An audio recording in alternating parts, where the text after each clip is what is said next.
The 1996 Powertrain update covers engine, automatic transmission, and axle topics.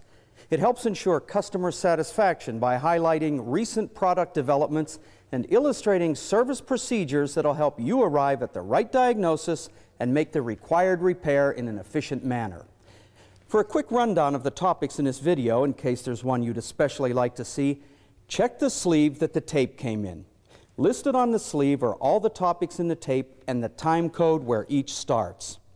To get to a particular topic, just press the fast forward button on your VCR until the right time code appears. If you're curious and want to see everything on the video, just let it run.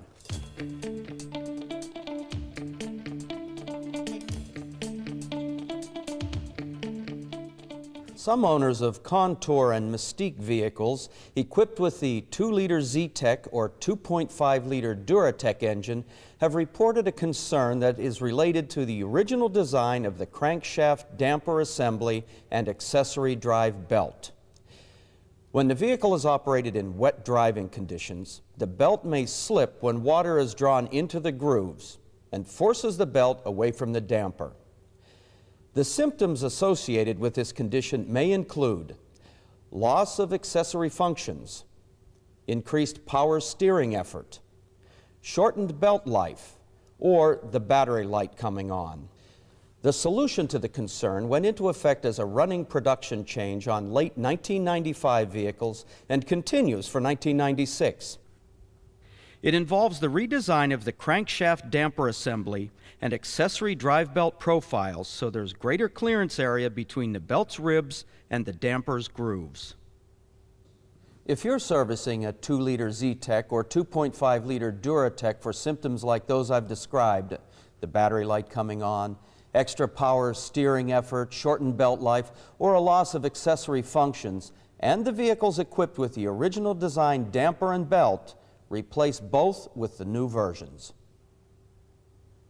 Service part numbers can be found in TSB 95-19-4 and in the booklet that accompanies this tape.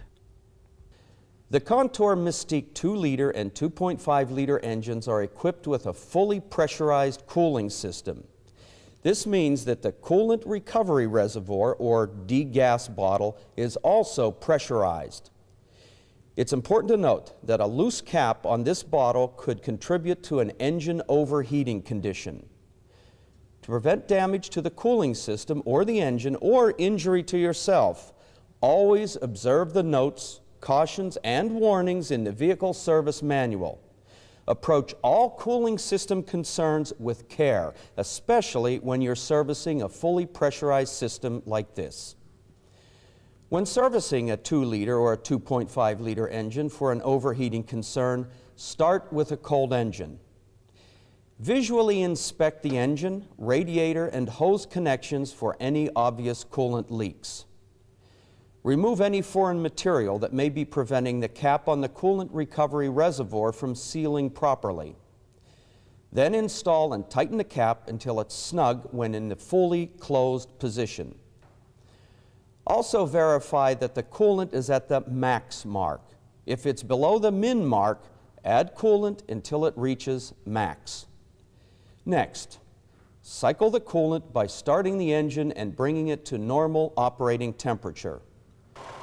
When the engine's warm, ensure that the cooling fan works properly at both low and high speeds. If you notice that the coolant level drops, fill and bleed the system following the procedure in the vehicle service manual. These steps should resolve an overheating concern if the root cause is a loose cap on the coolant recovery reservoir. If the overheat condition continues, perform the cooling system checks outlined in the vehicle's service manual.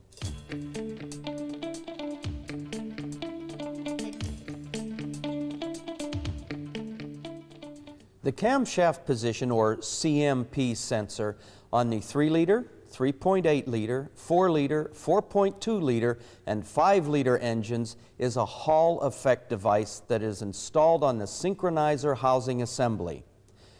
As the vane rotates and passes in front of the stationary opening, a signal is produced that provides cylinder identification information to the PCM. Based on this signal, the PCM sequences the fuel injectors, delivering a fuel charge to the correct cylinder at the right instant. The signal is not used for ignition timing purposes. For the CMP sensor to provide a correctly timed signal to the PCM, the vane must be properly aligned with the housing.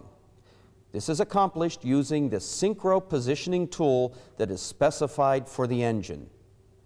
The engine will operate if the CMP sensor is incorrectly oriented, but fuel sequencing will be incorrect and out of time with the rest of the engine.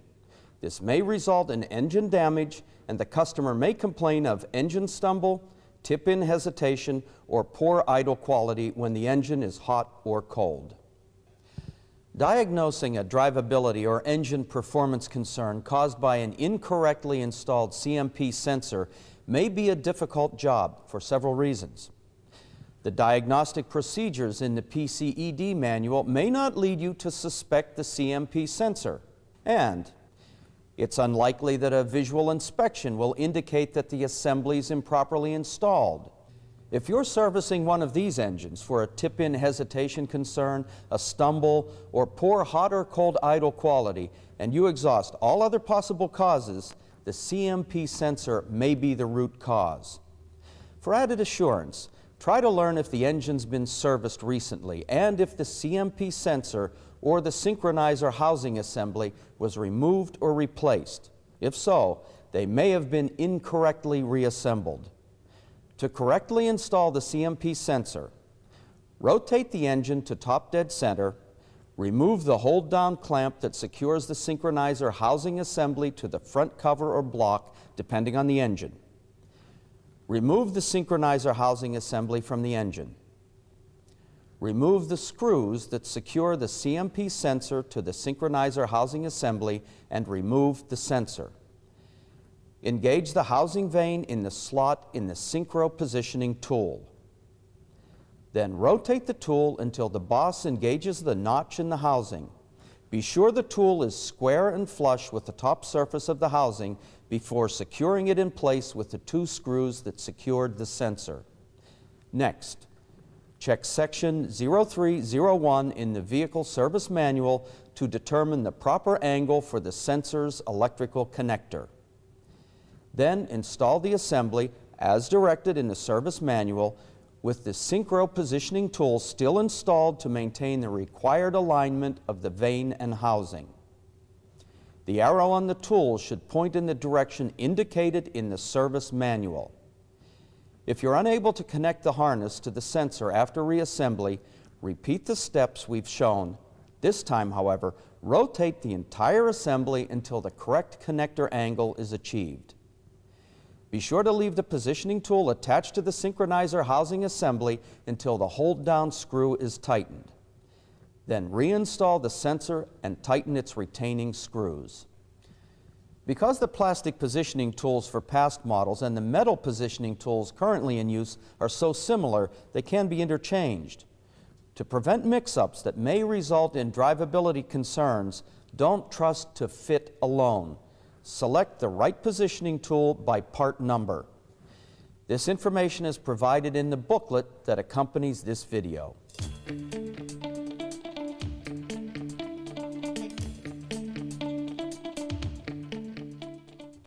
Failing to relieve stresses within the engine block when servicing the main bearings and crankshaft in the 3.8-liter or 4.2-liter engines may cause the block to distort and be damaged. For in-vehicle or bench procedures that involve main bearing and crankshaft service, the latest instructions can be found in the booklet that accompanies this video.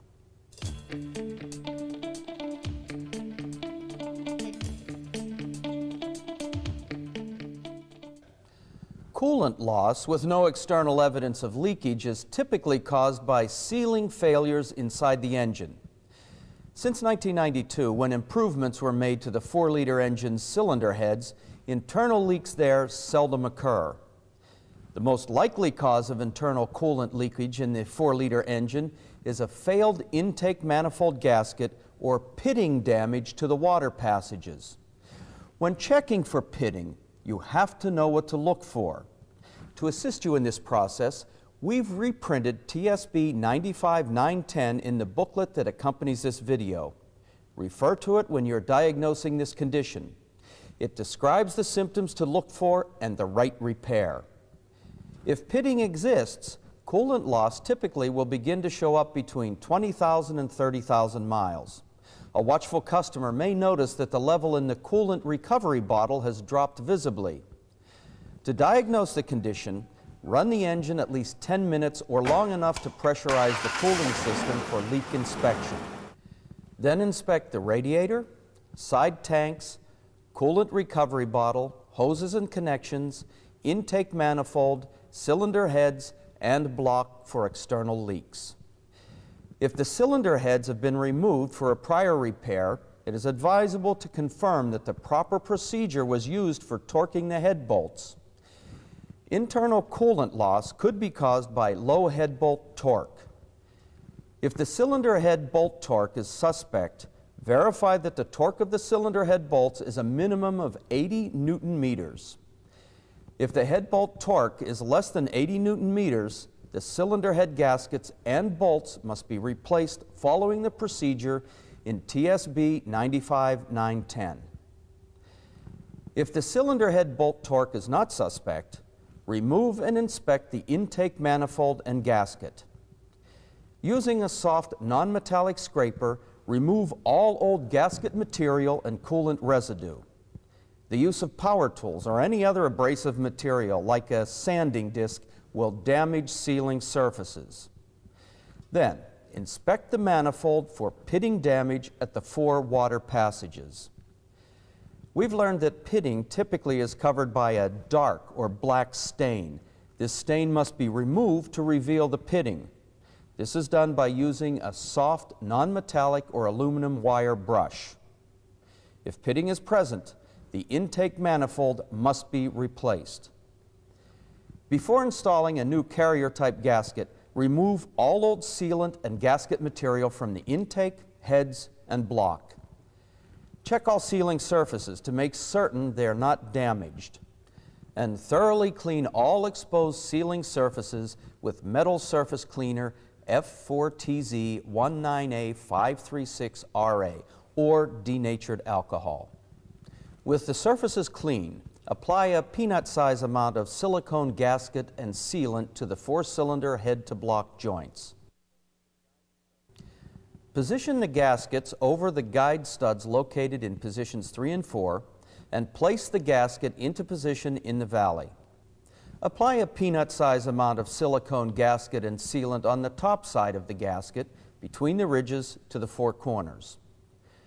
Position the lower intake manifold on the guide studs and install the bolts hand tight. Replace the guide studs with bolts and hand tighten. To ensure good sealing, the intake manifold fasteners must be torqued in the proper sequence and in stages. First, torque the fasteners to 4 Newton meters or 3 pound-feet. Then, torque all fasteners to 8 Newton meters or 6 pound-feet. Still following the proper tightening sequence, now torque all fasteners to 15 Newton meters or 11 pound-feet.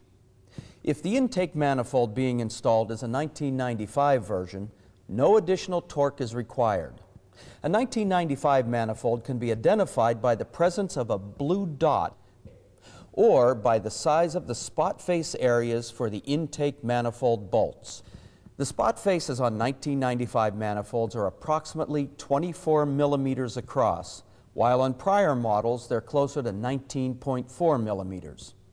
If the manifold predated 1995, Complete the tightening by torquing the fasteners to 21 Newton meters or 15 pound-feet. If for some reason you must replace an intake manifold bolt, be sure to make the right selection. 1995 bolts with captive washers cannot be used on intake manifolds from prior years because they need the larger spot faces. The 4-liter engine section of the update booklet covers all the information you've just seen. Be sure to refer to the booklet for additional special precautions, tightening sequences, and torque requirements that must be observed when the cylinder heads have been removed from the 4-liter engine. Failure to follow the guidelines presented in the booklet, particularly the torque sequences, will result in a repeat repair. Also refer to the booklet for the valve cover and gasket installation procedure and the procedure for filling and bleeding the cooling system.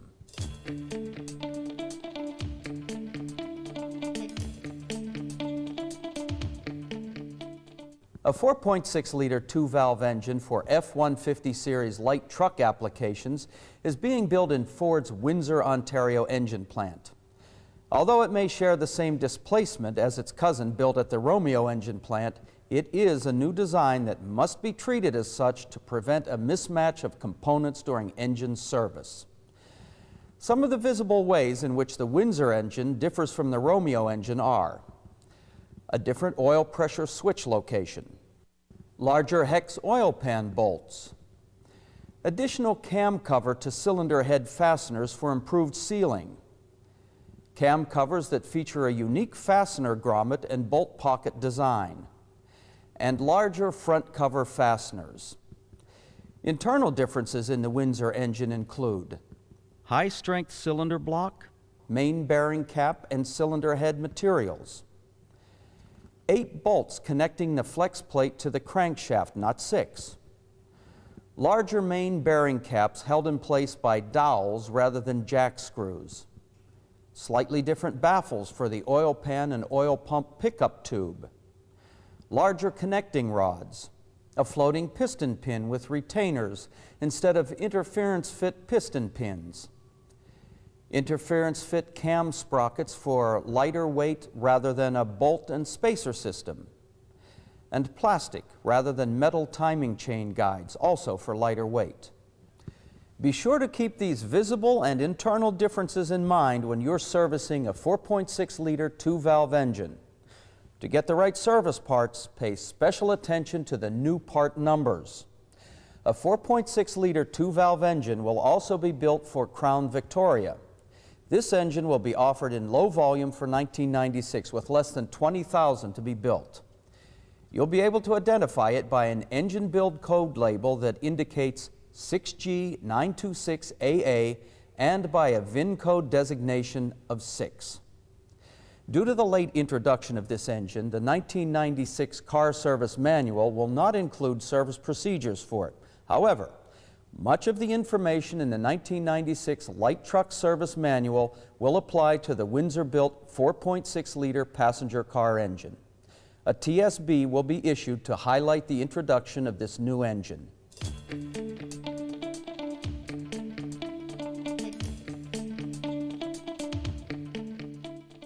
Rather than use an aluminum intake manifold, the 1996 4.6-liter 2-valve engine in Thunderbird, Cougar, Crown Victoria, Grand Marquis, and Town Car applications feature a composite center entry intake manifold. This unique design and material provides an improved engine torque rating and reduced air induction noise. When engine service requires the replacement of a composite intake manifold, special precautions must be observed. The composite center entry intake manifold requires special packaging to prevent warpage or twisting caused by exposure to the environment. For this reason, the manifold must be stored inside its protective packaging unopened until the time comes for it to be installed. Protecting the manifold from the environment in this manner helps ensure a good fit that will eliminate chances of vacuum leakage.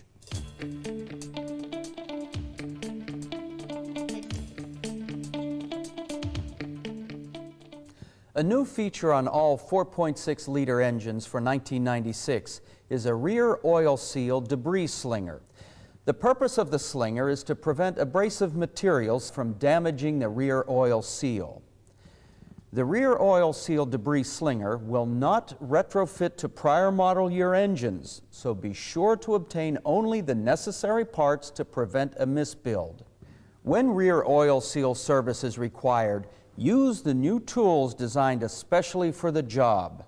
These include rear crankshaft slinger remover,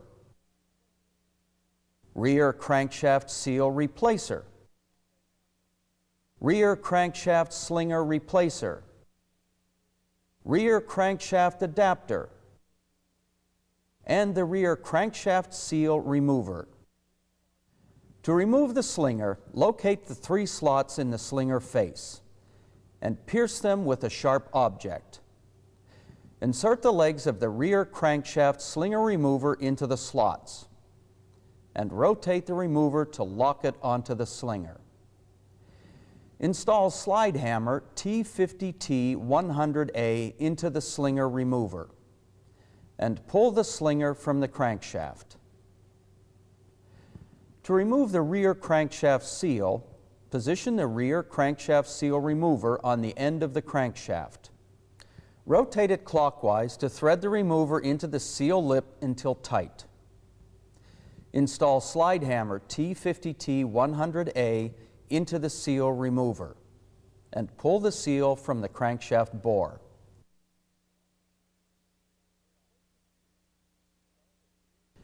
To replace the seal, install the rear crankshaft adapter on the end of the crankshaft with the 2 screws provided. Position the seal on the rear crankshaft seal replacer and assemble it to the adapter with the center draw bolt and washer provided. Draw the seal into the crankshaft bore until the seal replacer bottoms against the rear seal carrier plate. To install the slinger, assemble the rear crankshaft slinger replacer to the rear crankshaft seal replacer. Be sure to position the counterbore on the slinger replacer toward the engine block and the arrow toward the seal. Position the slinger on the replacer and assemble it on the rear crankshaft adapter with the center draw bolt and washer provided. Then draw the slinger onto the crankshaft until the replacer bottoms against the rear of the seal carrier plate.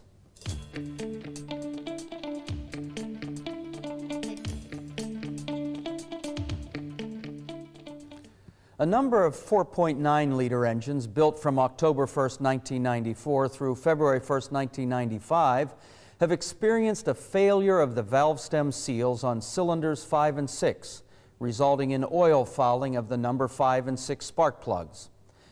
Although this condition does not result in excessive oil consumption, the oil fouling is sufficient to cause a drivability concern, a buck or jerk when the vehicle is operated at highway speeds. Despite the fouling, the engine will appear to operate normally at idle. If the number 5 and 6 spark plugs are fouled, replace the valve stem seals with new ones. Then clean and reinstall the plugs. To complete the repair, test drive the vehicle to confirm that the condition has been eliminated.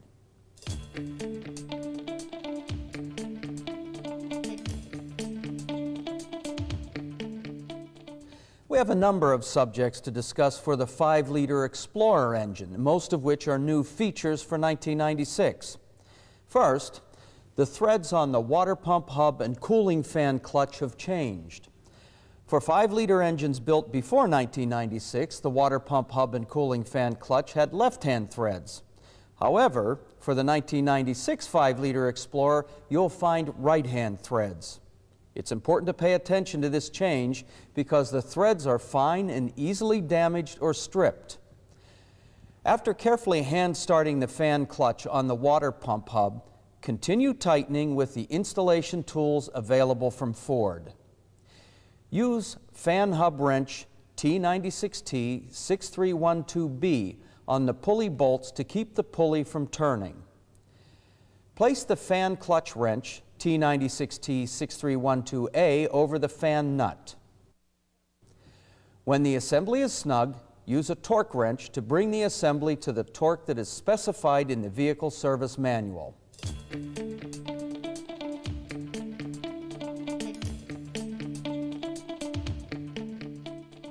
Anyone who's worked on the 5-liter engine's water pump or changed the water pump inlet hose has probably learned the hard way that removing the clamp can be a chore if not done correctly. The constant tension clamp at the water pump end of the water pump inlet hose is attached to the hose, making it very difficult to remove the clamp by squeezing the tabs and sliding it back. The best way to remove the water pump is to loosen the clamp on the outlet side of the oil cooler and remove the water pump and hose as an assembly.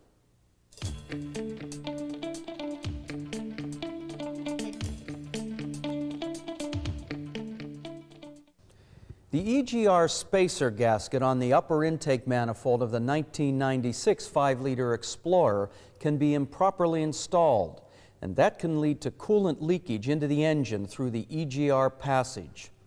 Depending on the orientation of the gasket, top to bottom, left to right, or back to front, the result will vary from a small amount of coolant loss, which exits a vehicle through the exhaust, to hydrostatic lock, the most severe consequence.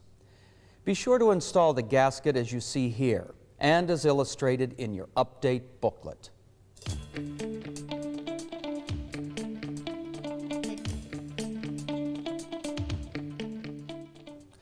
The procedure for replacing the front cover gasket on the 5-liter and 5.8-liter engines has been revised.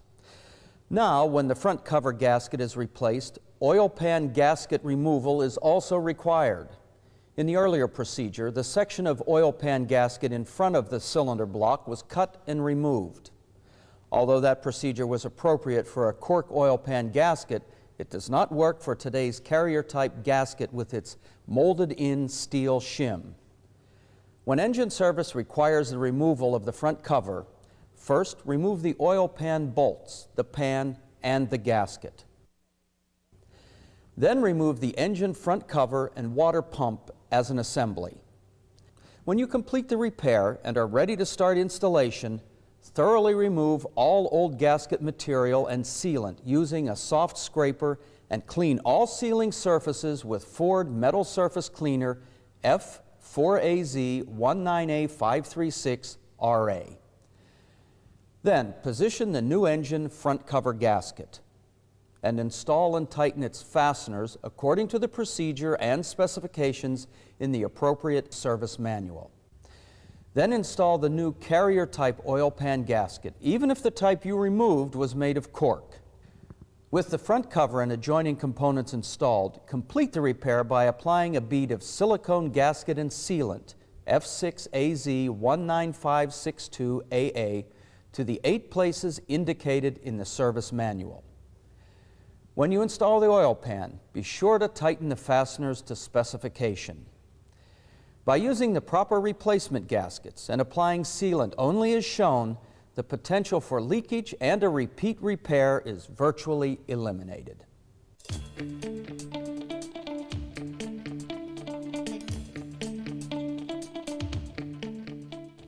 A new rear main seal installation tool adapter and spacer have been developed for the 5-liter Explorer engine. The adapter, T96T6701A, and spacer, T96T6701B, are designed to be used with the 1995.5 4.6-liter rear main seal installer, T95P6701BH, which was shipped to dealerships in May 1995 as part of Toolkit T-Kit 1995F FLM-LM. These tools are also approved for use on current and past model 5-liter applications dating back to the 1987 model year.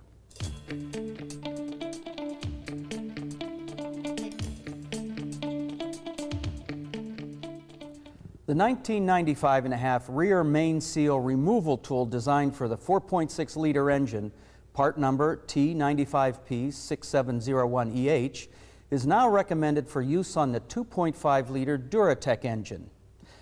Watch for an upcoming TSB for detailed rear main seal service procedures for this engine.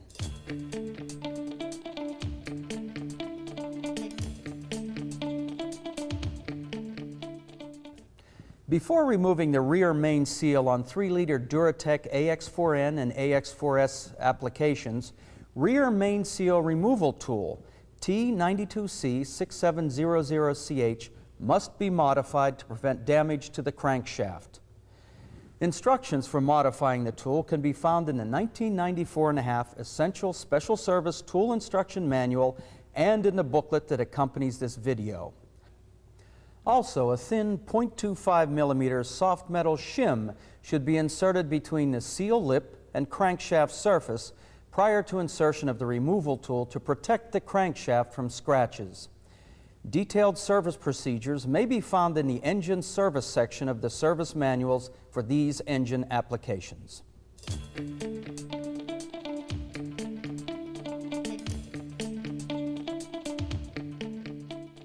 Throughout this video, whenever I've discussed engine sealing that requires the use of room temperature vulcanizing compound, I've mentioned silicone gasket and sealant, part number F6AZ19562AA.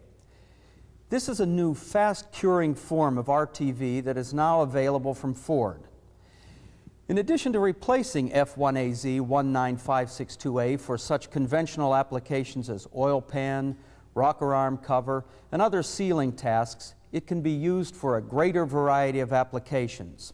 These include such items as the split case joint, T-joint, and keyway dampers on the 2.5 and 3-liter engines, and the rear seal retainer and T-joints on the 4.6-liter and 5.4-liter modular engines. For a complete list of Ford-approved applications for the product, refer to the booklet that accompanies this video. When you're using the new silicone gasket and sealant, pay special attention to curing time. It's important that parts be assembled as rapidly as possible and before the material starts to skim over. Typically, that gives you a time window of about 6 minutes. Once the assembly is complete, there's no need to wait for the product to set up. You can pull another vehicle into your bay immediately.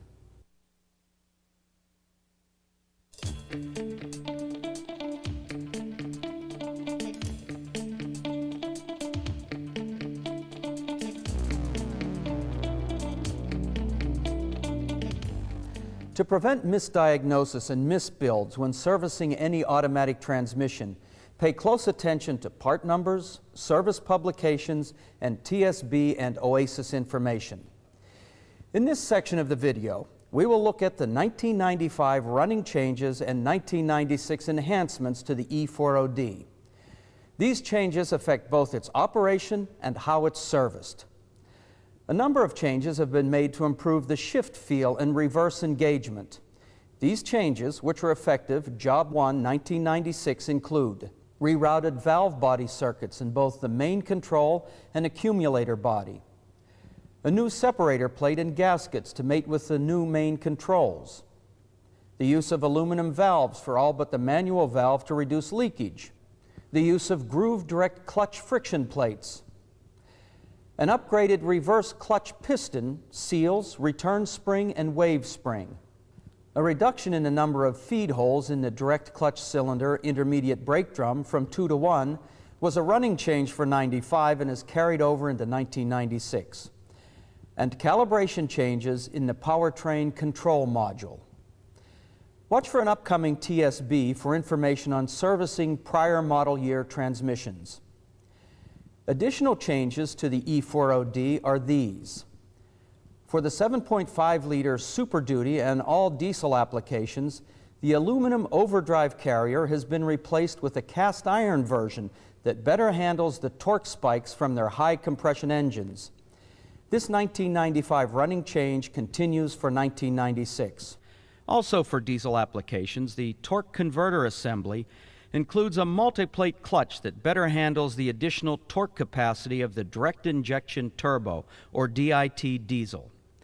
This torque converter assembly, which will not retrofit to the indirect injection or IDI diesel, can be recognized by the presence of 6 studs, not 4. The inner and outer overdrive clutch piston seals have been replaced with seals that are bonded to the piston. This 1996 running change reduces the risk of leaks by simplifying installation and preventing seals from rolling. A revised intermediate overdrive cylinder mates with the new overdrive clutch piston configuration. These components will retrofit to prior model year E4ODs, but only as a set. The transmission pan and gasket have changed. The gasket now is a reusable type that provides improved sealing. This will be a 1996 model year running change. To accommodate this gasket, the transmission pan standoffs have been eliminated and slightly longer bolts have been substituted for those used with cork gaskets. The new pan, new gasket, and new bolts will fit past model E4ODs but must be used as a set. A lube groove has been added to the rear case bushing for improved lubrication of the park gear thrust washer. Finally, during the 1995 model year, the transmission range, or TR, sensor connector seal was moved to the vehicle harness side of the connector.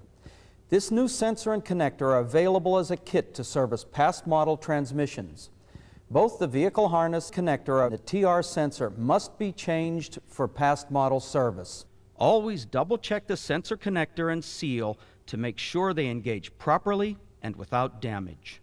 As we've run through these E4OD changes, we've touched only briefly on some of the implications for servicing the unit. Considering the ongoing improvements to the E4OD, we strongly recommend that you check OASIS and TSBs for the latest service information before starting a repair. And be sure to use the E4OD reference manual when servicing the unit. It's easy to use and well illustrated. For additional information on the changes we've described and how they affect service, particularly to older units, check your update booklet.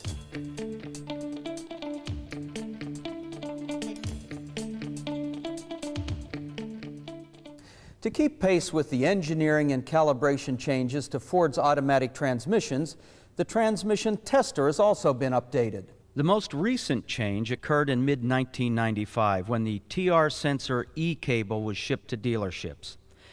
Accompanying the E-cable were a TR MLP kit application sticker, an addendum to the operating manual, and a tester adapter checklist. Cable E enables the technician to test the 12-pin TR sensor on the 1996 AX4N in Taurus and Sable models, equipped with shift lever indicators on both the floor and instrument panel. To make the right connection with Cable E, connect the blue connector marked analog to the sensor, not the black one. The black connector is reserved for future TR sensor applications. Then, move the selector switch on the E-cable to the analog position. To properly perform tests of a TR sensor, follow the instructions in your operating manual.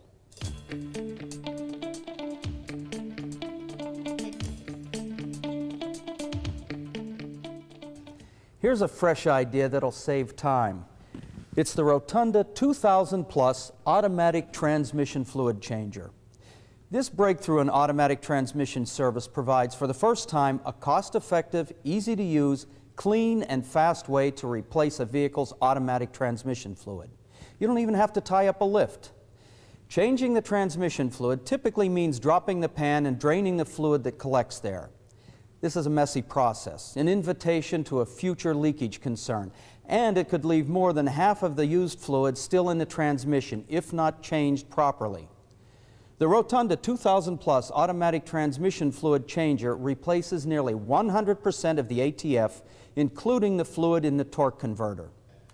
By removing most of the contaminants that a conventional fluid change leaves behind, the fluid changer helps protect the transmission's internal components from undue wear and helps keep shift quality and shift feel at their best.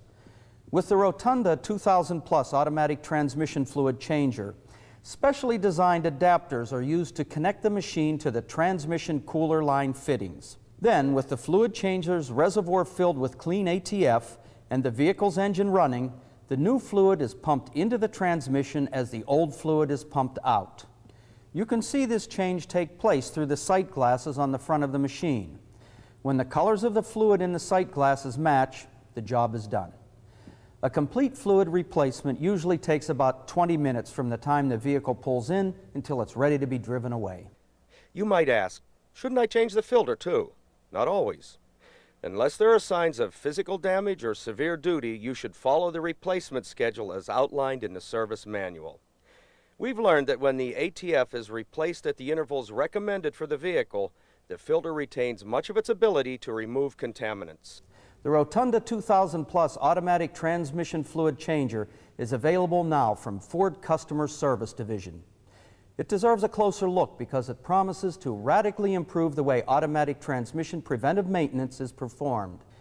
Improved efficiency like this means your shop can triple the number of ATF services it's able to perform in a day.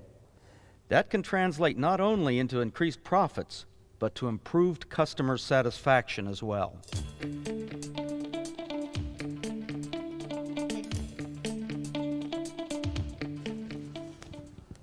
Continuing a trend that started in 1992 with the AODE and 4R70W, an increasing number of automatic transmissions and transaxles are being built with elastomeric bottom pan and main control cover gasket. These gaskets possess a number of qualities that cannot be obtained with conventional gasket material: greater durability, improved sealing due to the molded-in ribs and controlled crush, and they can be reused. The only time these gaskets should be replaced is when they're damaged. Otherwise, simply inspect, clean, and reinstall them. New applications for these reusable gaskets include the E4OD bottom pan, as we indicated earlier, plus the main control cover and bottom pan for the AX4S for Taurus, Sable, and Windsor applications, and the AX4N for Taurus, Sable, Taurus Show, and Continental. You also may recall that the use of an elastomeric gasket on the E4OD required that the transmission pan and pan fasteners be changed. The new pan has no standoffs, and the new fasteners are about a thread to a thread and a half longer than those used in prior years. The change to elastomeric gaskets on the AX4S required other modifications to the unit too. The bottom pan retaining bolts have been decreased in size from 8 to 6 millimeters. The bottom pan is deeper, and a unique filter and seal assembly is required due to the increased depth of the bottom pan. For service procedures that require the removal of the bottom pan or main control cover, clean and reuse the elastomeric gaskets whenever possible. With careful handling, they'll do an excellent sealing job for years of service. Also, avoid mixing gaskets. When a new gasket's needed, replace it with an identical part, unless you're directed to do otherwise by a TSB, Oasis, or the Vehicle Service Manual.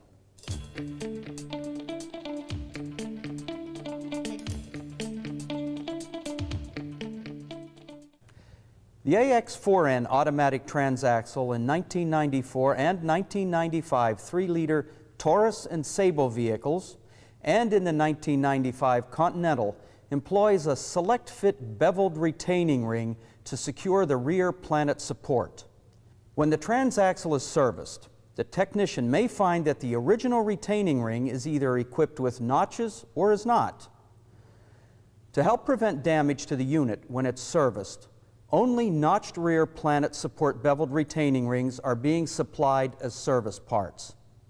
Use retaining ring pliers, T95P 77001AH, to remove and install the beveled retaining ring. If notches are not present, remove the ring carefully using a screwdriver. Identify the style of the ring based on the appearance of the ends. Record the select fit thickness of the ring, and discard the original beveled retaining ring. Then clean and inspect the transaxle case and the rear planet support for damage, which may have resulted from the removal of the ring. When replacing the beveled retaining ring, use only the new service part that's equipped with notches. Also, be sure that the replacement is the same thickness as the original. Install the ring using retaining ring pliers and gently tap it into position. Notice that when the rear planet beveled retaining ring is properly seated, the inside edge of the final drive support will be visible, and a thin gap will exist between the outside diameter of the ring and the case wall. When the ring is seated in this manner, it provides the force that is required to hold the rear planet support securely in position and also allow the low intermediate clutch piston to operate normally without interference. For your convenience, this information and illustrations of the original and new rear planet support beveled retaining rings are presented in the booklet that accompanies this video.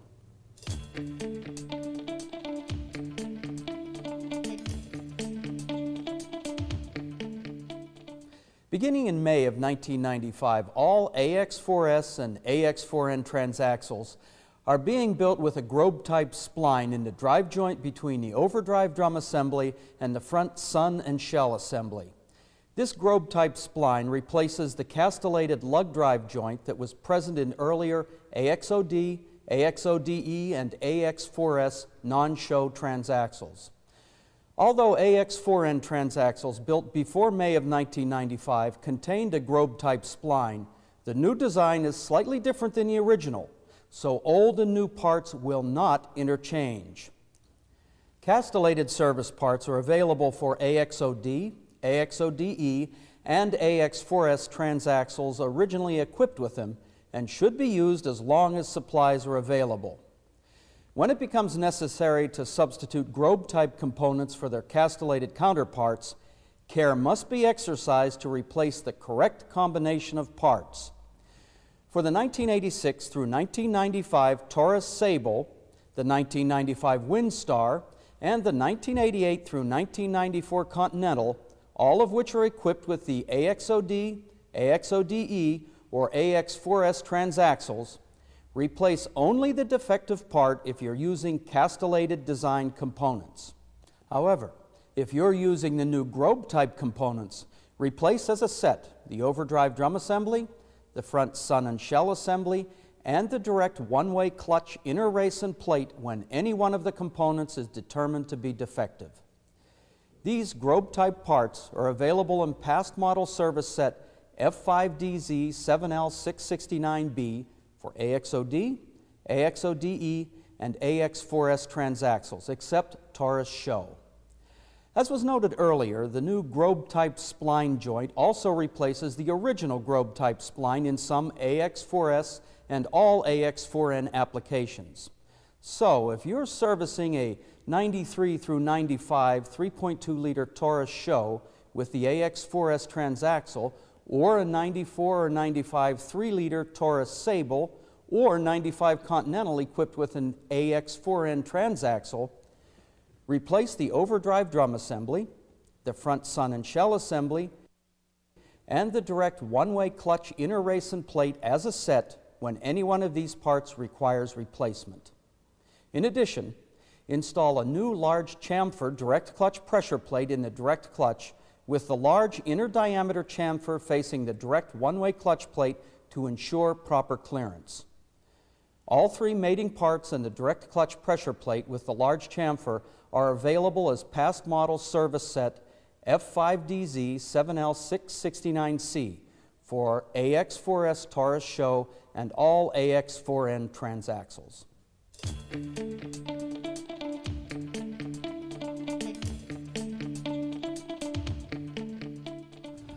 We have two items to report for the CD4E automatic transaxle: a change in the composition of the friction material on the direct clutch friction plates, and a solution to a noise concern. The new friction material on the direct clutch friction plates is a darker color than in previous model years. Although the darker color may suggest that the plates are burnt, they are not. Overheating discolors the metal, giving it a dark or blue cast, and glazes the friction material. The new direct clutch friction plates are accompanied by calibration changes in the Powertrain control module that deliver a more aggressive 2-3 shift. They will not perform properly if installed in prior model year CD4E transaxles.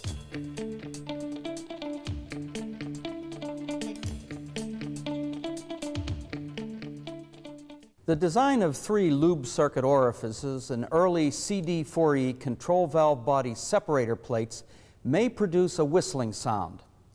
The noise occurs as fluid flows through the small orifices in the separator plate into their respective lube circuits. To eliminate the source of this concern, the entrance shape of the orifices in the separator plate has been changed to smooth the fluid flow as it accelerates through the orifices. The separator plate and gaskets will be available for service. To ensure that the separator plate is installed correctly, use the alignment pins T94P 77000N that are supplied with the dealer kit.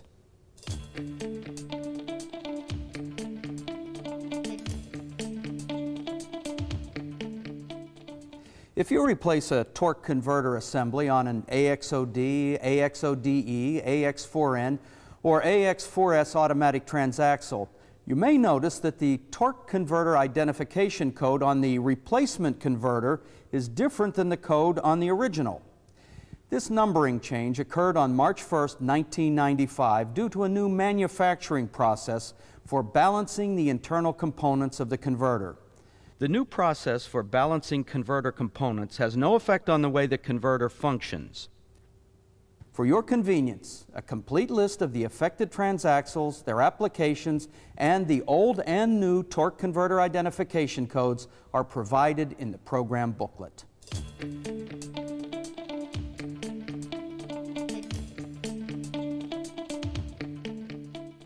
Ford consistently finds that well over half of all powertrain sensors that are changed during service need not have been replaced.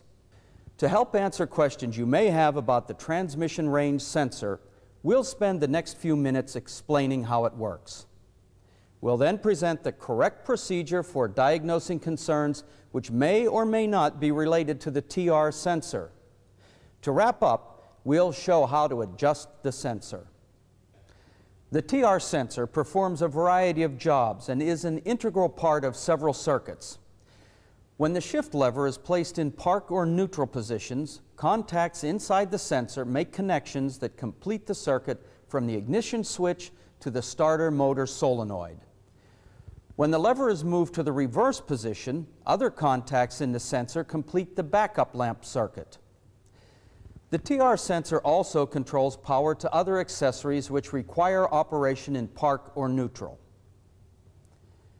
The primary purpose of the TR sensor for powertrain control purposes is to communicate to the PCM the position of the shift lever, that is, the range the driver has selected. The PCM uses this information to determine shift and torque converter clutch schedules and to control EPC. The circuit that communicates this information to the PCM consists of a 5-volt supply from the PCM, a branch that carries the 5-volt supply to the sensor, series resistors inside the TR sensor, and a return branch that completes the circuit and carries the sensor's output voltage signal back to the PCM. As the 5 volts that are supplied to the sensor pass through the series resistors, the voltage is stepped down. As the shift lever is moved from one position to another, the voltage signal will either increase or decrease, depending upon the amount of resistance that is present for the range selected. The TR sensor is solidly constructed, well sealed against the elements, and has few moving parts. In normal use and operation, there is very little that can go wrong with it. In fact, most concerns that the TR sensor is replaced for originate someplace else. When you're called on to service a vehicle for a no-crank condition, the loss of a gear, or a condition that's related to shift quality, get the big picture first by performing a thorough diagnosis. Start with a repair order that clearly describes what the customer has observed. Whenever possible, go for a test drive with the customer and let him drive so the vehicle's operated in the usual manner. All the while, be sure to write down your observations. Back at the shop, visually inspect the engine and transmission for obvious irregularities. Look for damaged, worn, or misrouted vacuum hoses, disconnects, damage, or corrosion to wiring harnesses, and physical damage to sensors and actuators. Check the coolant level. Check the transmission fluid for level and condition. And be on the lookout for any non-factory add-ons that have been wired into the sensitive circuits that feed or are fed by the PCM. Before you finish, also check the shift linkage. A linkage that is damaged, misadjusted, or misassembled will often cause concerns that might be mistaken for a faulty TR sensor or more serious transmission condition. When you find any irregularity, service it before proceeding with the diagnosis. With the visual inspection completed, check the onboard diagnostic system for diagnostic trouble codes using the new generation star tester or equivalent. Prepare the vehicle first by placing the range selector lever in park, warming the engine to operating temperature, applying the parking brake, blocking the wheels, and turning off all electrical loads, including the AC and defroster. If the AC is left on, code P1460 will be set when you check for codes. If you're not completely comfortable using the NGS, refer to its operation manual or to the diagnostic methods section of the PCED OBD2 manual for help. If any DTCs are present, write them down on the repair order. Recording the codes helps in two ways. It's a convenient reminder for you, and when they're reported to Ford, they help our engineers evaluate and develop solutions to concerns you encounter in the field. If non-transmission diagnostic trouble codes are present, service them before servicing transmission codes. After all, the root cause of a concern may originate with an engine sensor or actuator. Follow the pinpoint test procedures in the PCED manual first. Then follow those in the transmission service or reference manual. If only passcodes are found, use the Diagnosis by Symptom section of the transmission service or reference manual to diagnose and repair the condition. Each symptom that's listed is accompanied by diagnostic routines. Some symptoms can be attributed to electrical conditions alone, while others are always of a hydraulic or mechanical nature. Still other symptoms, usually the majority of those listed, may be caused by either an electrical or a hydraulic or mechanical condition. Many electrical routines recommend that you use the transmission tester to assist in finding the root cause. The tester enables you to separate the transmission's electrical components from the PCM and test their operation independently in both static and drive modes. This is a particularly useful and time-saving feature because the transmission's sensors and actuators should respond properly if the root cause of a concern originates within the engine control system. You can also use the transmission tester to check TR sensor operation. To install the tester, first disconnect the harness connector at the TR sensor. Set the two-way switch to the down position. Attach the appropriate TR MLP overlay. Then select and connect the appropriate interface cable, first to the tester and then to the TR sensor connector.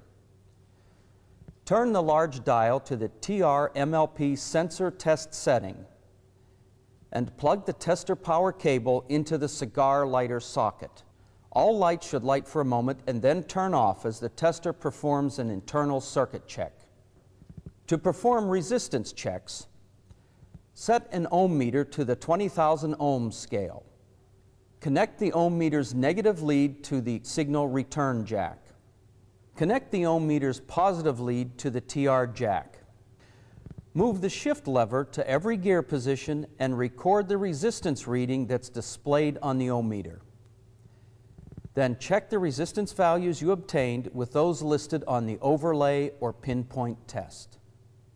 To conduct voltage tests of the park neutral backup lamp and optional circuits, press and hold each test button as you move the shift lever to each gear position.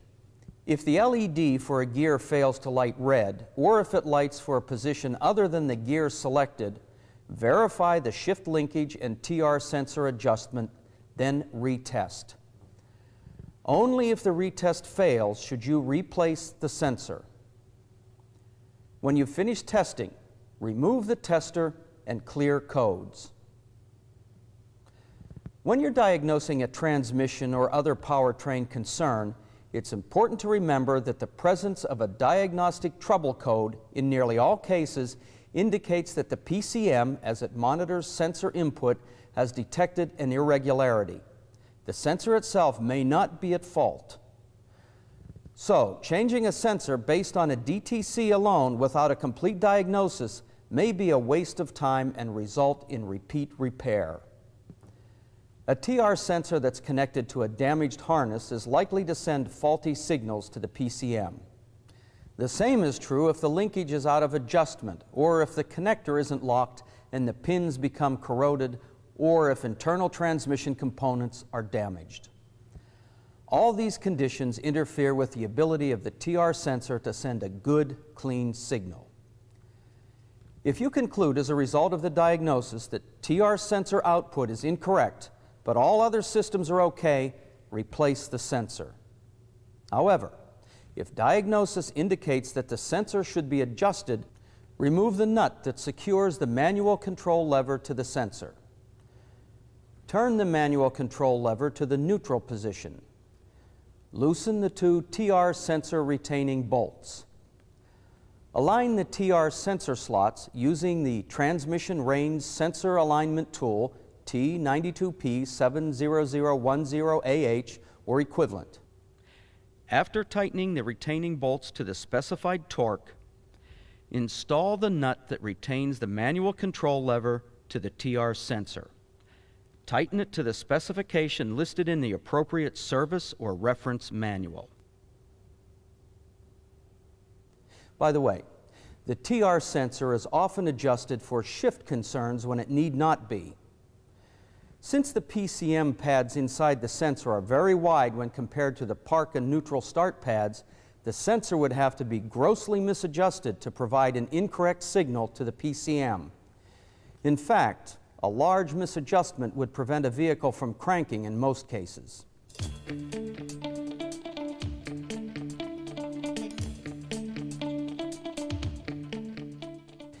TR sensor service kits are available for all automatic transmissions.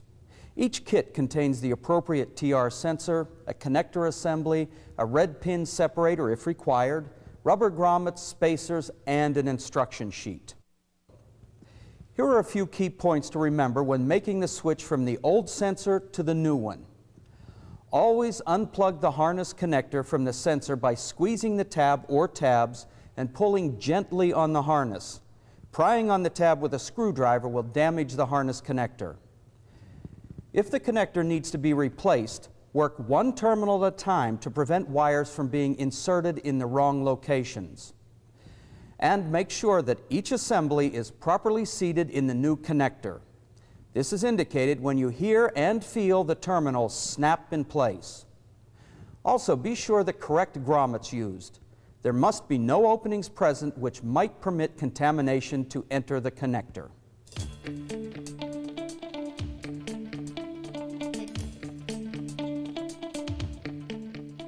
Although making a wire splice is a relatively simple procedure, there's been a good deal of debate over which method produces the best results, soldering or crimping. A durable splice is one that prevents water and air from reaching the wires. These contaminants slowly oxidize or corrode conductors, causing eventual circuit failure. As it turns out, there are two recommended methods for making wire splices, one for larger conductors, another for smaller conductors. For 16-gauge wire and smaller, soldering is an acceptable way to make a wire splice, as long as the recommended method is used. Soldering is also an acceptable way to join more than two wires, as when splicing two wires to a third. The key is supplying adequate heat for the gauge of the conductors. For wires larger than 16 gauge, a so-called jiffy splice must be used. These, along with the other required supplies for making a crimped splice, are contained in the wire harness terminal repair kit, which is available directly from Augat, the manufacturer, at the number and address shown on your screen. If inspection of a harness connector indicates that terminals are damaged, pigtails from the wire harness terminal repair kit can, depending on the gauge of the wire, be soldered or crimped onto the existing harness conductors. To produce a neat repair that occupies as little space as possible, when you're dealing with a bundle of wires like this, stagger the splices. And of course, be sure to work on one conductor at a time to keep from mixing them up. To make a soldered splice, follow this procedure. Strip 1 1/2 inches of insulation from one wire and 3/4 of an inch from the other.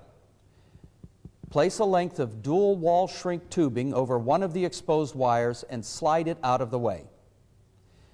The dual wall shrink tubing has an adhesive lining which ensures a durable seal.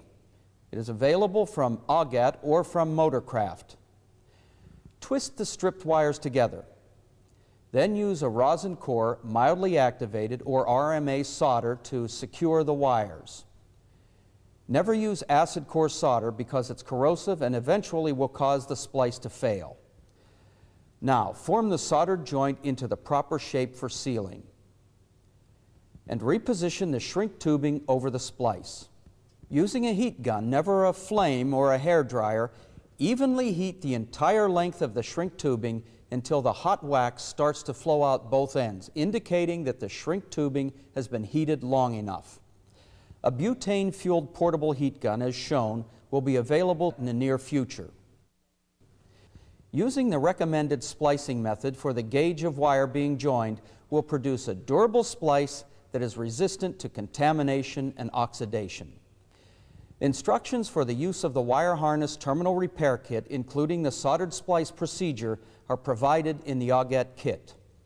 Illustrated soldering procedures are provided in the program booklet.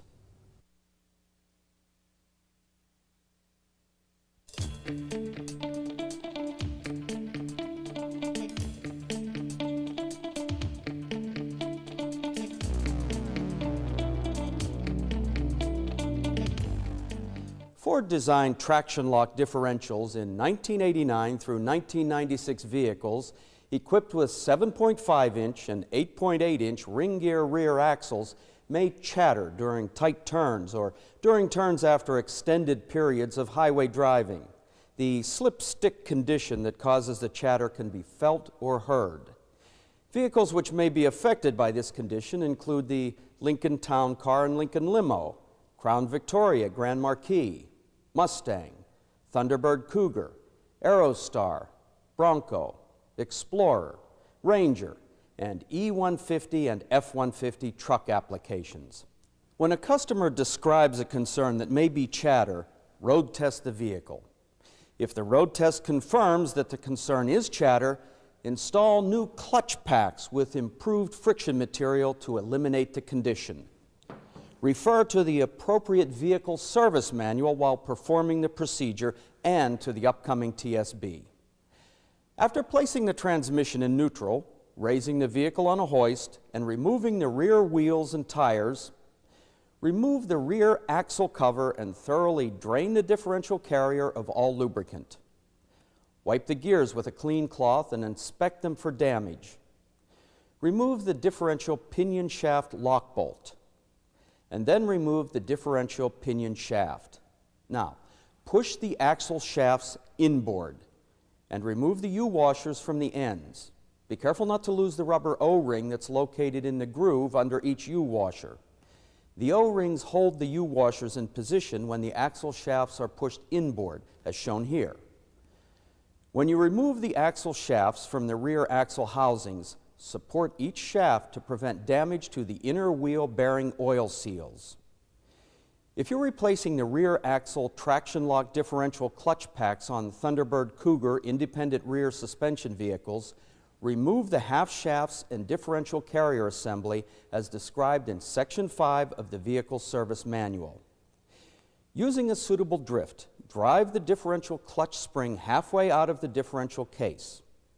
Rotate the case 180 degrees, and using pliers, pull the spring out of the case. Because this spring is under tension, work carefully and have a firm grip on it. Rotate the pinion gears until they can be removed from the differential case. Remove the right and left differential side gears, and remove each differential clutch pack with shim. The next part of the clutch pack replacement procedure involves selecting the differential clutch shim that's required to obtain the proper preload adjustment. The differential clutch gauge tool that's appropriate for the axle being serviced is needed for this procedure. Because these gauges are so similar, caution must be exercised to use the right gauge for the application being serviced. If the markings on the gauge are obscured, here's how to tell them apart.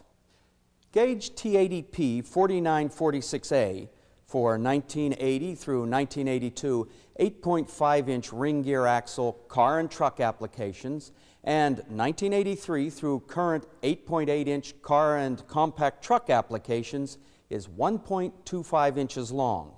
Gauge T84P 4946A for 1984 through current car and compact truck 7.5-inch ring gear applications is 1.1015 inches long. Gauge T87T 4946A for 1987 through current 8.8-inch high-torque truck applications is 1.3 inches long. To identify the ring gear size and differential type, check the metal service identification tag attached to the rear axle cover. An easy way to identify an 8.8-inch high-torque differential is to measure the diameter of the pinion shaft. It'll be 0.875 inch. The non-high torque pinion shaft measures 0.75 inch.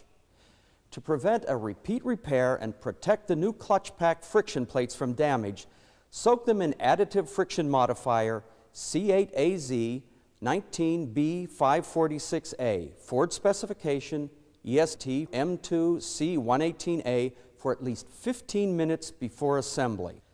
Then perform the gauging procedure.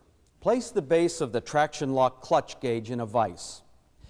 Keeping the right and left clutch packs and differential side gears separate to avoid mixing parts, assemble each lubricated clutch pack without a shim on the correct side gear. And install the assembled clutch pack and side gear over the base. Install the disc of the gauge over the base and on the top of the clutch pack. Install the top portion of the gauge over the disc and base stud. Install the nut of the gauge over the top and base stud and tighten to 6.7 Newton meters or 60 pounds inch. Using feeler gauge D81L 4201A or equivalent, select the thickest blade that will enter between the tool and the clutch pack. This dimension will be the thickness of the new rear axle differential clutch shim. Now, lubricate the shim, assemble it on the side of the clutch pack opposite the side gear, and install the gear, pack, and shim in the cavity in the differential case.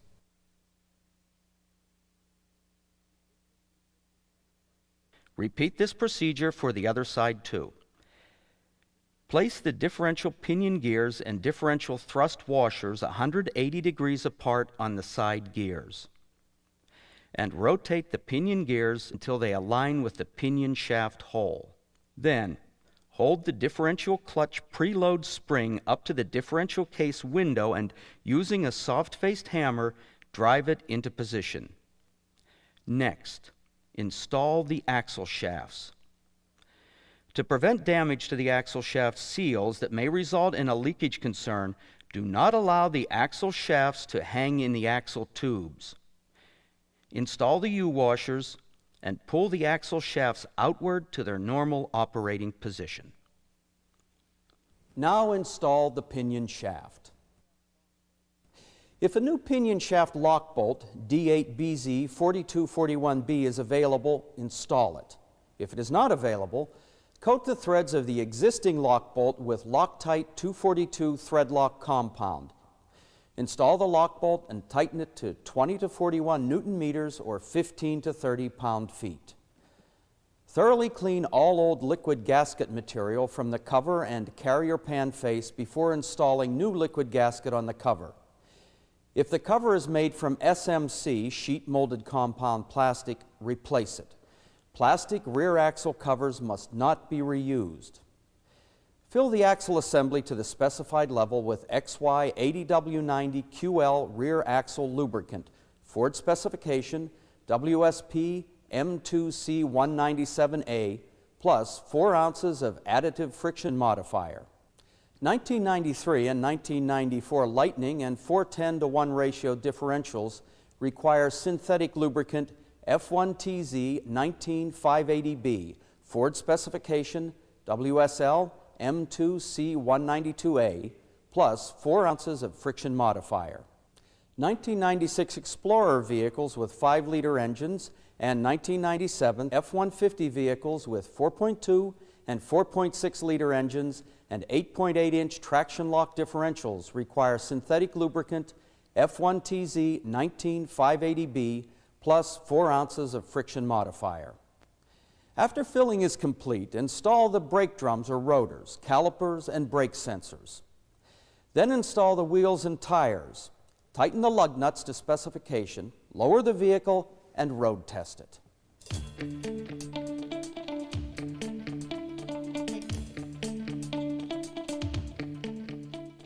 Field testing has demonstrated that barbed axle vents are reliable alternatives to the previous clamped designs.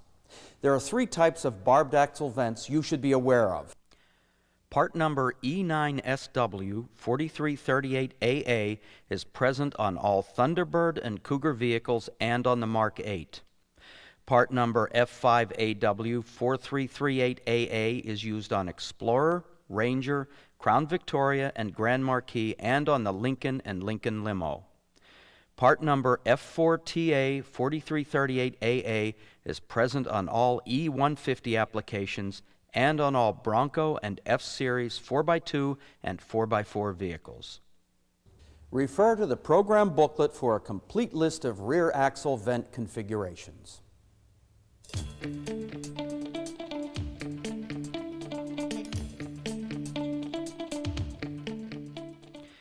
When you're setting up the differential of a Mark 8 rear axle or a 1997 F-150 Series 4x4 front axle, 2 points deserve special attention.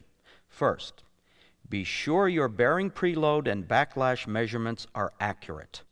Second, heed the precautions in Section 5 of the Vehicle Service Manual to prevent damage to the aluminum axle housing. To achieve the correct backlash between the ring and pinion gears, the bearing preload measurements must be accurate.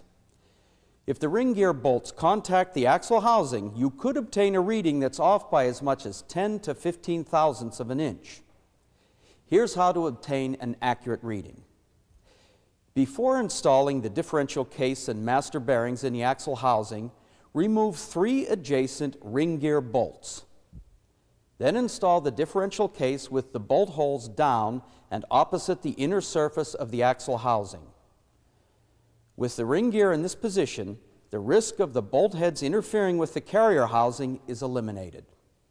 After you've installed 3 new ring gear bolts as specified in the Vehicle Service Manual, install the selected shims. Apply a light coating of grease to the shims and adhere them to the machined surfaces inside the axle housing prior to installing the differential assembly.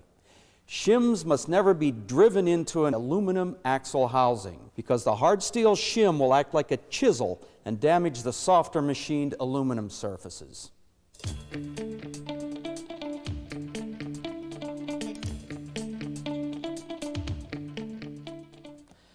Put yourself in your customer's shoes for a minute and think how they'd react on learning that their vehicle's engine or transmission requires a rebuild or a major repair. If given the option, many customers would choose to replace the engine or transmission with a Ford Quality Renewal remanufactured unit. When deciding between rebuilding it yourself or ordering an FQR unit, consider these facts. A Ford Quality Renewal engine or transmission includes all the latest engineering updates, making it equal or superior to the unit being replaced. It's covered by a 12-12 limited warranty, including the torque converter on automatic transmissions. And in many cases, the FQR unit will be delivered to your shop the day after it's ordered, speeding the repair and pleasing the customer. You'll also find that FQR transmissions come filled with fluid, that instructions are provided to guide the replacement process, and that your dealership will receive credit for the returned core. Ford Quality Renewal remanufactured engines and transmissions are available for warranty, Ford Extended Service Plan, after-warranty adjustment, and retail sales. They help you deliver a faster repair that's typically more economical than a rebuild, and they can build customer confidence in your product and your judgment. For ordering instructions and a complete list of the growing number of engines and automatic transmissions that are available through the Ford Quality Renewal Program, refer to the booklet supplied with this video.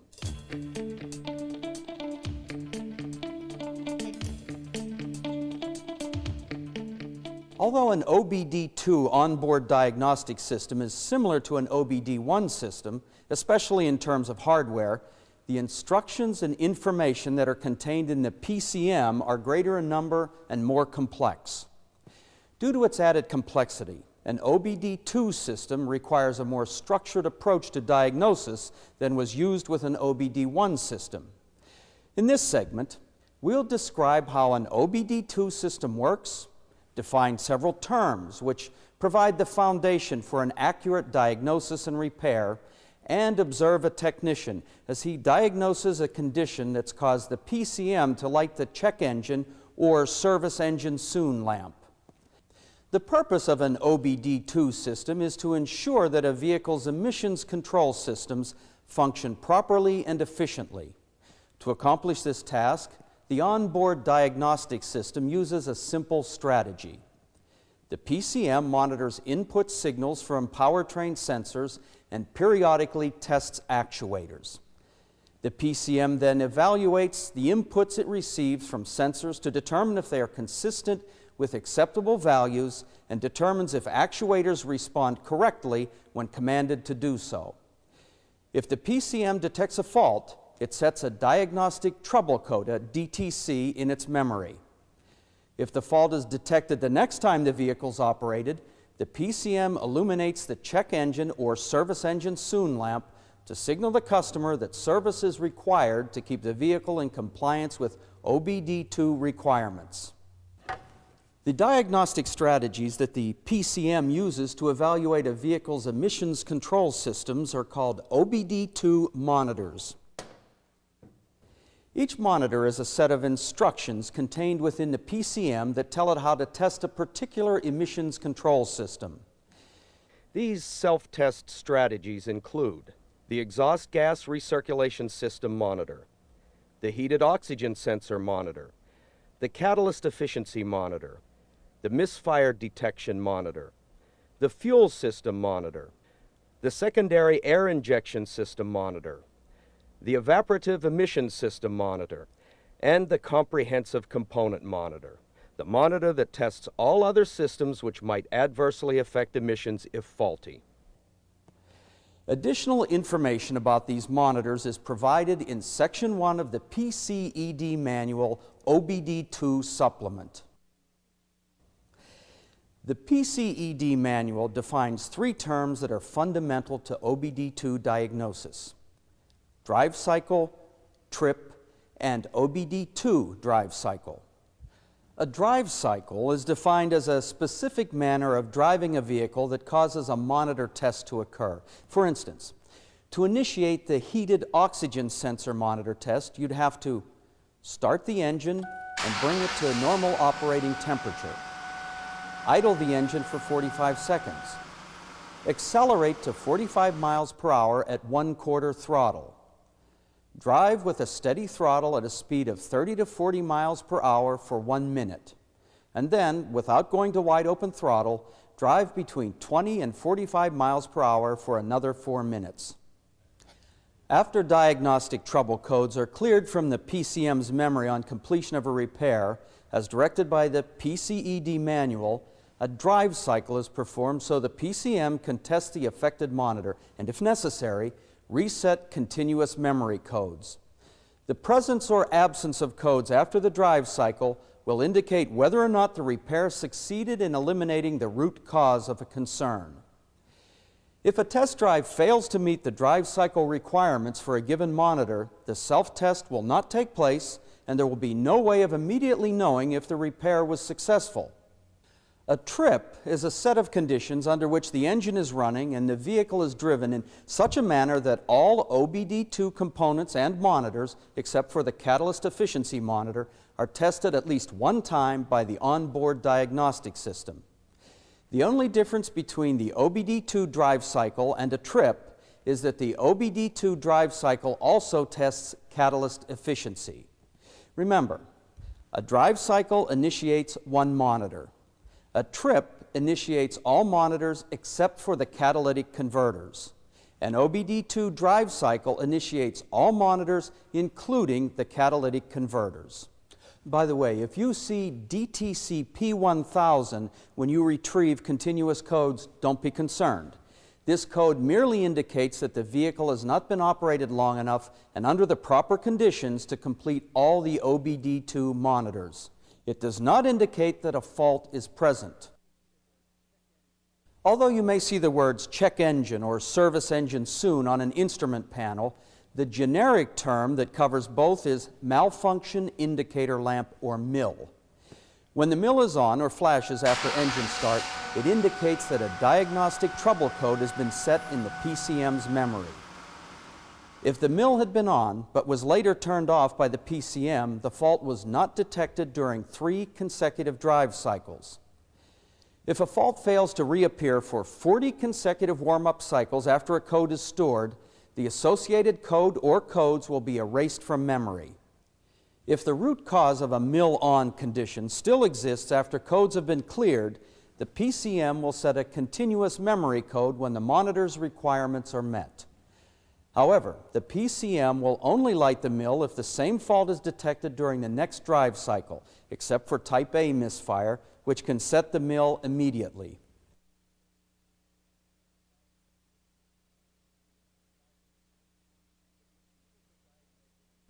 The procedure for diagnosing an OBD2 system concern is basically the same as for OBD1.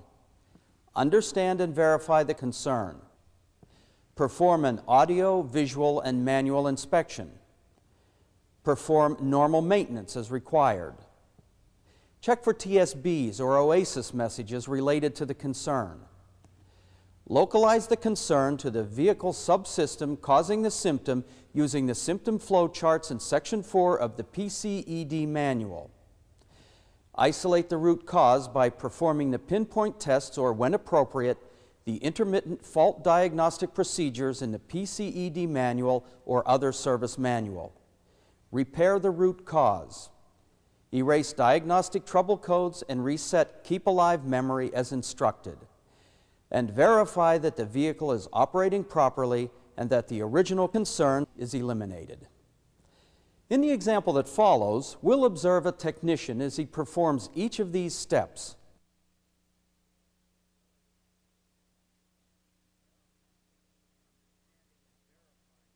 Understanding and verifying a concern starts with a well-written repair order that describes the customer concern and the conditions under which it occurs.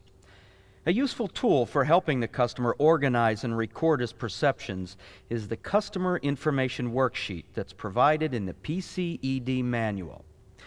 In this case, the repair order indicates that the malfunction indicator light is on and that no other fault nor drivability concern was detected.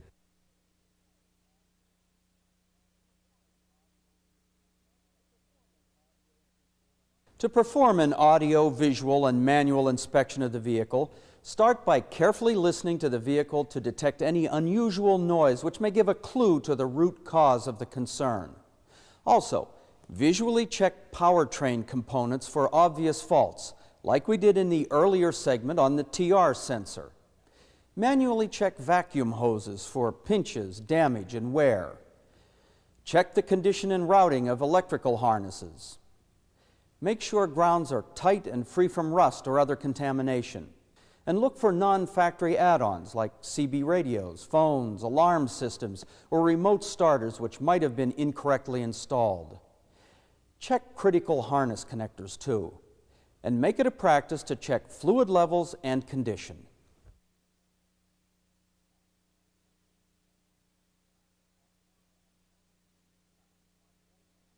At this time, perform any normal maintenance that's required and authorized, and repair any worn, damaged, or misadjusted components that were found during the inspection process.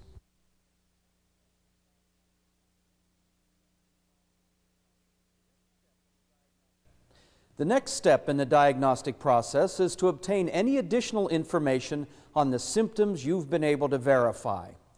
Check for TSBs and oasis messages which may address the symptoms you've encountered.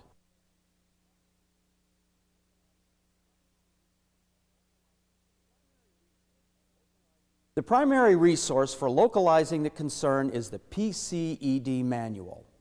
Although it may be intimidating at first glance, it's surprisingly easy to use once you're familiar with it. Included with this video is a guide that shows in a step-by-step manner how to navigate through the PCED manual. Keep it handy and refer to it when you're diagnosing an OBD2 concern. Also use the laminated card that's provided with the video. One side contains a flow chart of the steps involved in OBD2 diagnostics. The other side shows the drive cycle requirements for each of the OBD2 monitors. In the PCED manual, start at the symptom index in section 4A and search for a symptom that corresponds to the most significant one you've verified. In our example, MIL is found under the heading Electrical Warning Indicators. Next, turn to the chart that's indicated in the symptom index and methodically work through each of the boxes in the flow chart without skipping any steps.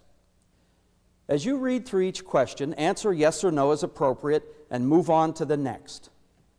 Working through the flow chart for a MIL-on concern, we're next directed to turn to section 5A, Diagnostic Subroutine Step DSR1, and prepare to perform the EEC5 quick test. 2 points are particularly important when you perform the EEC5 quick test. First, be sure to record all continuous engine off and engine running codes on the repair order. By doing so, you help Ford track product quality and make timely engineering enhancements. Second, don't clear codes until after the repair has been completed. Leaving codes stored in the PCM's memory has no effect on the rest of the diagnosis, and besides, it's a good strategy, just in case you should forget to write them down. It happens. The first phase of the quick test retrieves continuous memory codes. In this case, continuous memory code P0401 is stored in memory. P0401 is an EGR system code that is defined as EGR flow insufficient detected.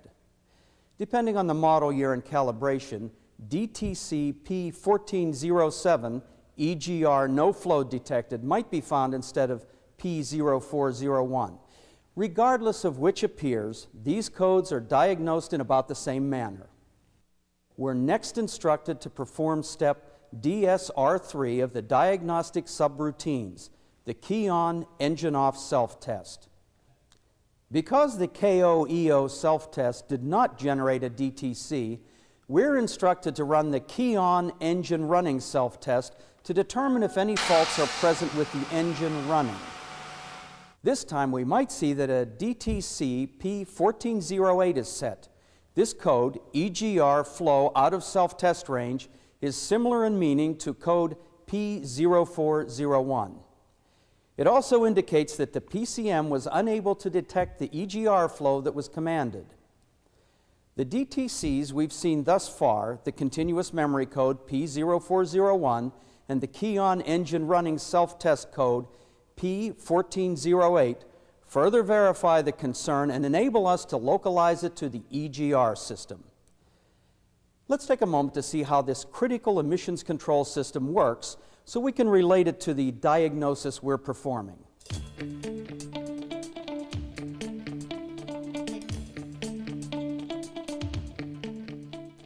Although closed-loop fuel control strategies improve combustion efficiency, combustion is seldom complete and some regulated emissions persist. Control of engine-out emissions is accomplished primarily through the use of the catalytic converter and the exhaust gas recirculation system. Control of carbon monoxide and hydrocarbon emissions is best achieved by flowing exhaust gas through the three-way catalyst of the catalytic converter. The hydrocarbons and carbon monoxide combine to form carbon dioxide and water. Oxides of nitrogen, or NOx emissions, which remain in the exhaust stream, are reduced to harmless nitrogen. Because the catalytic converter is better able to convert hydrocarbons and carbon monoxide than NOx, The exhaust gas recirculation system is used to lower engine out NOx to levels the converter can manage. When the chemically inert exhaust gas is introduced into the combustion chamber with the air-fuel charge, it reduces combustion temperatures below 2,500 degrees Fahrenheit, the temperature at which NOx begins to form, thus reducing NOx.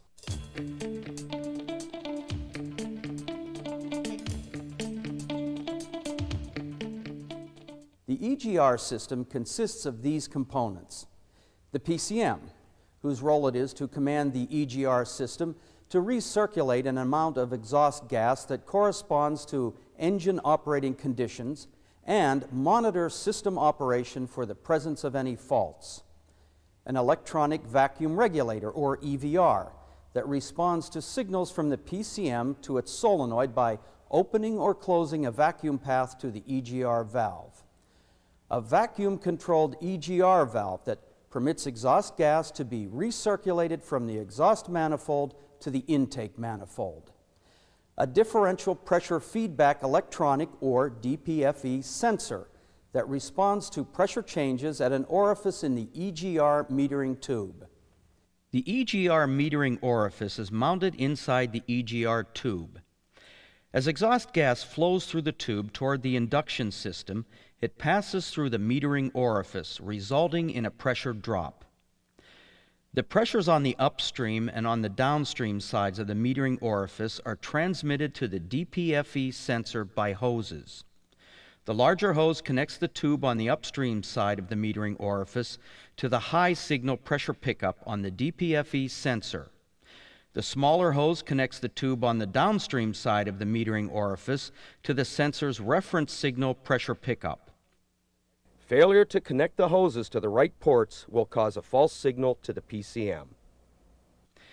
Because the pressure drop across the metering orifice indicates EGR flow rate, the PCM can use the signals from the DPFE sensor to adjust flow as required.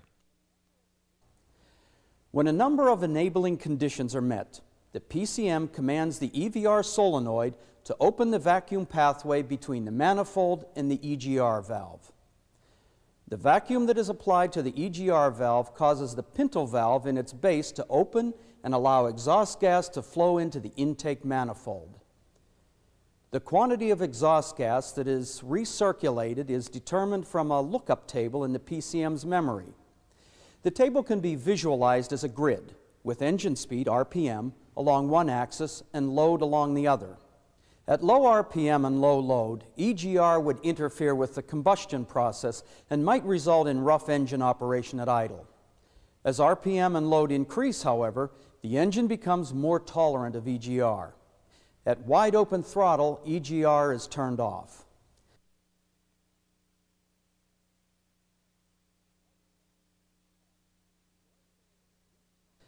To isolate the root cause of the concern, the PCED manual first directs us to the Powertrain DTC charts located after the diagnostic subroutines in section 5A. Here we learn that we're to perform pinpoint test HE70 for DTC P0401, the first code we retrieved. Pinpoint tests are located in section 6A. As you can see, pinpoint test HE70 lists the most probable causes of the condition we're dealing with. From this point on, the pinpoint tests require us to test various components of the system to rule out those that are working properly until the root cause of the concern remains. For an EGR system concern, the pinpoint tests take us through the EGR system's vacuum source, the DPFE sensor, the EGR valve itself, the vacuum source hoses, the EVR solenoid, and so forth to the root cause. The same procedure applied to any OBD2 concern will produce comparable results, showing that the PCED manual makes the diagnostic process both orderly and thorough. The PCED manual helps eliminate guesswork and needless parts replacement.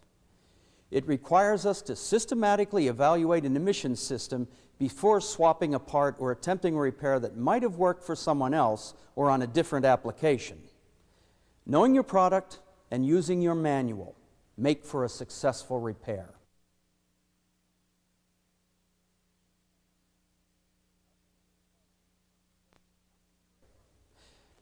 After the root cause of a concern is located, make the necessary repair.